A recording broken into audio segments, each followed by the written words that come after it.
నేను రిపీట్ చేస్తున్నాను. రాములు గారు వినిపిస్తుందండి ఇప్పుడు క్లియర్గా? ఇప్పుడు క్లియర్ ఉందండి? ఎస్ క్లియర్గా ఉంది, చెప్పండి. అంటే కాంగ్రెస్ కూడా ప్రధాన భాగం పాకిస్తాన్తో ఇప్పటి వరకు రచ్చ జరగడానికి అనేది నా అభిప్రాయం కూడా. ఏం చెప్తారు దానికి సమాధానం?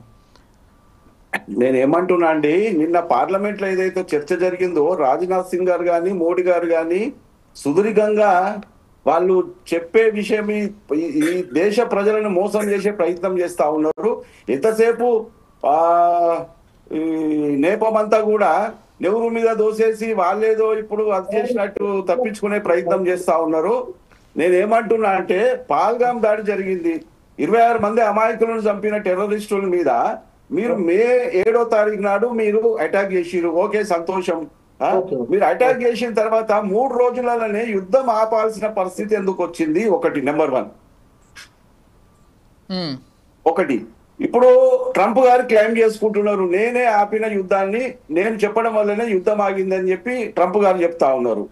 సో మోడీ గారు చెప్పడం ఏంది, పాకిస్తాన్ కూడా భయపడ్డది, మన భారతదేశానికి సరెండర్ అయింది కాబట్టి యుద్ధం ఆపాల్సి వచ్చిందని చెప్పి మన మోడీ గారు చెప్తా ఉన్నారు.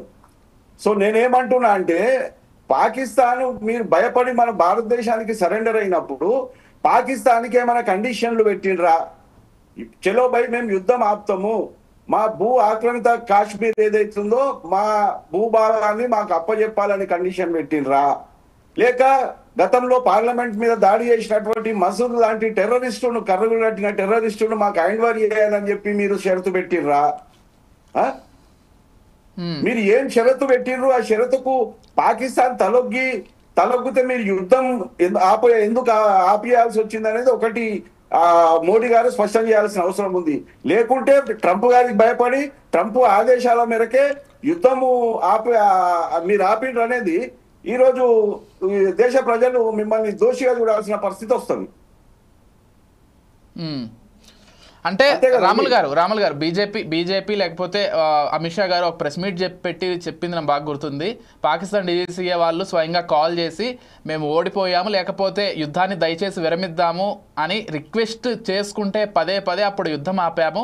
అంటే వాళ్ళే కాల్ చేసి రిక్వెస్ట్ చేసుకోవడంలో అర్థం ఏంటంటే మేము ఓడిపోయాము కాబట్టి యుద్ధాన్ని ఆపండి అని.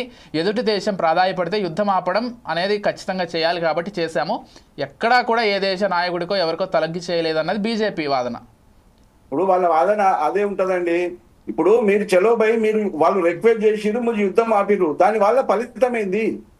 ఇప్పుడు మన భారతదేశ ప్రజలకు ఇప్పుడు ప్రాణాలు పోతున్నాయి కదా, 6 నెలలకోసారి 3 నెలలకోసారి ఏడాదికోసారి పాకిస్తాన్ టెర్రరిస్టుల్ని మన భారతదేశానికి పంపించడము, ఇక్కడ ఉన్నటువంటి అమాయక ప్రజలను దాడులు చేయడము, చంపడము, ఇదే కదా కొన్ని సంవత్సరాలుగా ఈ తతంతు జరుగుతా ఉంది. దీనికి ఒక పర్మనెంట్ గా ముగింపు పలకాల్సిన సమయము సందర్భము మొన్న మన పహల్గామ్ దాడి జరిగిన తర్వాత మనకు అవకాశం వచ్చింది. ప్రపంచ దేశాలు మొత్తం కూడా భారతదేశానికి సపోర్ట్ గా నిలిచినాయి. కాబట్టి పాకిస్తాన్కి బుద్ధి చెప్పి మన భూ ఆక్రమిత కాశ్మీర్ ను స్వాధీనపరుచుకునే సమయం ఉండే, లేకుంటే మనకు పార్లమెంట్ లో దాడి చేసినటువంటి మసూద్ లాంటి టెర్రరిస్టులను పట్టుకొచ్చి బందీలుగా మన భారతదేశానిలో జైలు వేయాల్సిన అవకాశాలు ఉండే. అన్ని అవకాశాలను చేజార్చుకున్నది ఈరోజు మోడీ ప్రభుత్వము.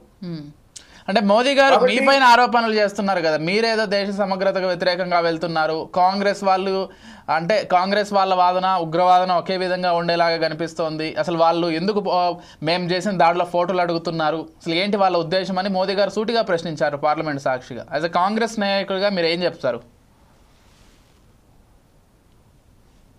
రాములు గారు రాములు గారితో డిస్కనెక్ట్ అయినట్లుంది. ఒకసారి మనం కోటేశ్వరరావు గారితో మాట్లాడదాం. కోటేశ్వరరావు గారు